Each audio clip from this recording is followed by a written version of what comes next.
అందరికీ నమస్కారం, శుభోదయం, జై శ్రీరామ్, జై హింద్, జై భారత్. ఈరోజు వైశాఖ బహుళ పాడ్యమి. ఈరోజు ఒక విశేషమైనటువంటి రోజు మనందరికీ. అంటే ఈరోజు యువతరానికి, ఈరోజు పిల్లలకు తెలియకపోవచ్చు, కానీ పూర్వం పాత సినిమాలు చూసినటువంటి పౌరాణిక ఇతిహాసాలకు సంబంధించినటువంటి సినిమాలు చూసినటువంటి వాళ్ళకు ఖచ్చితంగా ఇది తెలిసి ఉంటుంది.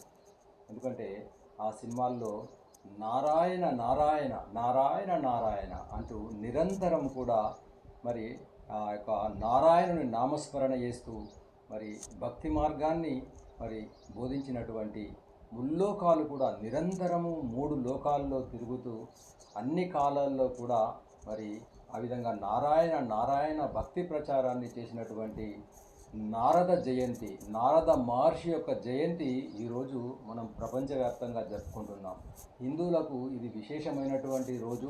చాలామందికి తెలియకపోవచ్చు. ఇంకొక విషయం ఏంటంటే నారదుని యొక్క జయంతిని, నారద జయంతిని, నారద మహర్షి యొక్క పుట్టినరోజును ఈ రోజును ప్రపంచవ్యాప్తంగా, ముఖ్యంగా భారతదేశంలో మరి పాత్రికేయ దినోత్సవంగా జరుపుకోవడం అనేటువంటిది కూడా జరుగుతుంది. పాత్రికేయ దినోత్సవం అంటే జర్నలిస్టు దినోత్సవం. ఎందుకంటే నారదుడు అంటే ఈ ప్రపంచంలోనే మొత్తము ఏ కాలంలో తీసుకోండి, ఏ యుగంలో తీసుకోండి, మరి ఏ లోకంలో అయినా తీసుకోండి, మొట్టమొదటి జర్నలిస్టు ఎవరంటే, మొట్టమొదటి పాత్రికేయుడు ఎవరంటే నారద మహర్షి అని చెప్పవచ్చు. ఎందుకంటే నారదుడు ఏ కార్యం చేసినా కానీ, ఏ లోకం వెళ్ళినా, ఏ కాలంలో అయినా కానీ ధర్మబోధ చేసేటువంటి వాడు. అందరికీ కూడా ధర్మ మార్గాన్ని, భక్తి మార్గాన్ని చూపించి మోక్షానికి మార్గం చూపేటువంటి ఒక గొప్ప వ్యక్తి, మరి గొప్ప మహర్షి, మరి నారద మహర్షి అని చెప్పవచ్చు. ఆయన ఏది చేసినా కానీ ఆయనే. అయితే చాలామంది ఆయనను కలహభోజనుడు, కలహకారకుడు అనేటువంటిది, అంటే కలహము పెట్టి, తాకులాట పెట్టి తందానా చూసేటువంటి ఒక రివాజ్ ఉంది. అంటే ఇద్దరి మధ్యన తాకులాట పెట్టి మరి ఆ యొక్క గలాటాను చూసి, కానీ తాకులాట అనేటువంటిది ఇద్దరి మధ్యన కయ్యం పెట్టడం అనేటువంటిది ఆయన ఎందుకు చేసేవాడంటే లోక కళ్యాణం గురించి చేసేవాడు తప్ప ఏదో నవ్వులాటకు, ఇద్దరి మధ్యన వైరం సృష్టించడానికి కాదు. ఎందుకంటే రామ రావణ యుద్ధాన్ని తీసుకున్నట్టయితే, రాముడికి మధ్య ఉన్నటువంటి ఘర్షణను తీసుకున్నట్టయితే, మరి రాముని యొక్క గొప్పతనాన్ని రావణుడికి చెప్పి రెచ్చగొట్టడము, మరి రావణుడి యొక్క శక్తిని కూడా, రావణుడు గొప్ప భక్తుడని రాముడికి చెప్పడం, ఇట్లా అనేక సందర్భాల్లో మరి అన్ని యుగాల్లో కూడా, కృతత్రేత ద్వాపర యుగాల్లో, ఈ కలియుగంలో ఎప్పుడు కూడా ఆ నారదుడు అనేటువంటి మహర్షి మరి మనకు ఆయన పాత్ర అనేటువంటి కనిపిస్తుంది. కాబట్టి ముఖ్యంగా ఇంకొకటి ఏంటంటే నారద భక్తి సూత్రాలు, అంటే నిరంతరము నవవిధ భక్తి మార్గాల లోపల స్మరణ భక్తికి, అంటే ఆ భగవంతుణ్ణి స్మరించడం అనేటువంటి భక్తికి నిదర్శనం నారద మహర్షి. ఎప్పుడు కూడా నారాయణ నారాయణ అంటూ మరి సరస్వతి ఉపాసకుడు కాబట్టి ఆ సరస్వతి ఉపాసన లోపల మరి మహతి అనేటువంటి ఒక వీణను వాయిస్తూ సంగీతోపాసకుడు కూడా, ఒక గొప్ప సంగీతోపాసకుడు, గొప్ప సరస్వతి ఉపాసకుడు, మరి ఆ వీణ వాయిస్తూ నారాయణ నారాయణ అంటూ నిరంతరము అందరినీ కూడా ఆ భక్తి మార్గంలో, నవవిధ భక్తి మార్గాల్లో స్మరణ భక్తికి నిదర్శనంగా మనం నారదుని చెప్పవచ్చు.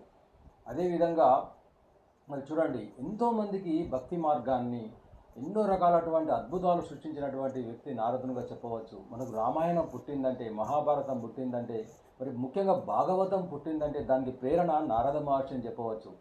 మరి ఈ లోకంలో ఉత్తమమైనటువంటి మానవుడు, ధర్మాత్ముడు, మర్యాద పురుషోత్తముడు ఎవరు ఉన్నారు అనేటువంటి ఒక ప్రస్తావన వచ్చినప్పుడు మరి వాల్మీకి మహర్షితో చెప్పడం జరుగుతుంది. రాముడు అనేటువంటి వాడు ఉన్నాడు, ఆ రామాయణాన్ని, రాముని చరిత్రను నువ్వు రాయాలి అన్నప్పుడు వాల్మీకి మహర్షి ఆ యొక్క రామాయణం అనేటువంటిది రాయడం జరిగింది. వాల్మీకి మహర్షి పూర్వాశ్రమంలో మరి రత్నాకరుడు అనేటువంటి దొంగగా ఉన్నప్పుడు ఆ రత్నాకరుడికి మరి రామ మహామంత్రాన్ని, శ్రీరాముని యొక్క మహా తారక మంత్రాన్ని ఉపదేశించి మరి వాల్మీకి ఒక మహర్షిగా మారడానికి కారకుడు, ప్రేరణ, మరి రామాయణం పుట్టడానికి కూడా ప్రేరణ ఎవరంటే నారద మహర్షి అని చెప్పవచ్చు ఇక్కడ.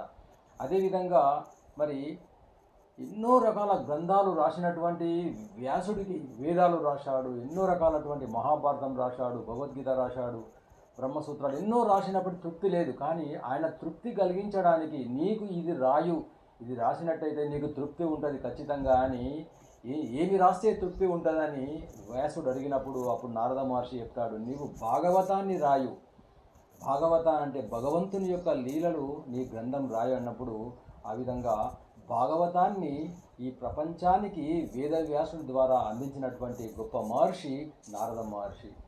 నార అంటే జ్ఞానము, దా అంటే ఇచ్చేవాడు, జ్ఞానాన్ని ఇచ్చేవాడు నారదుడు కావడం జరిగింది ఇక్కడ.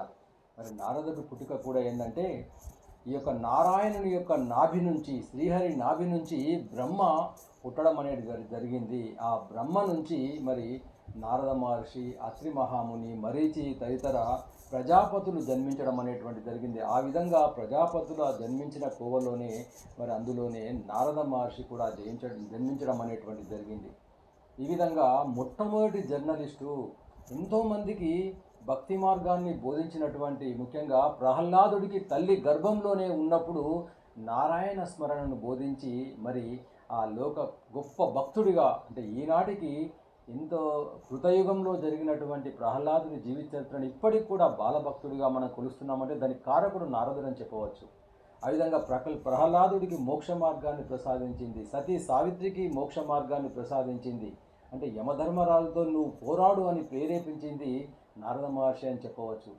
అదేవిధంగా చిత్రకేతు మహారాజ్ తీసుకోండి, ఇంకా ఎంతోమందికి మరి ధర్మబోధన చేసి మోక్ష మార్గాన్ని మరి ప్రసాదించినటువంటి ఆ యొక్క నారద మహర్షి జయంతిని ఈరోజు జరుపుకుంటున్నాం. అందరం కూడా ఈరోజు ఆ నారదుని స్మరిస్తూ, నారాయణ నారాయణ అనేటువంటి నామాన్ని స్మరిస్తూ ఆ నారద మహర్షికి మరి పాదాభివందనాలు మరి జపిస్తూ చేస్తూ అందరికి కూడా మరి నారద మహర్షి ముఖ్యంగా పాత్రికేయులకు, ఆదర్శ పాత్రికేయులకు శుభాకాంక్షలు తెలియజేస్తూ మరి నేను ముగిస్తాను. జై హింద్, జై భారత్. ఈ వీడియో మీకు నచ్చినట్టయితే 10 మందికి షేర్ చేయండి, ఛానల్ను సబ్స్క్రైబ్ చేయండి. దేశం కోసం, ధర్మం కోసం. Thank you.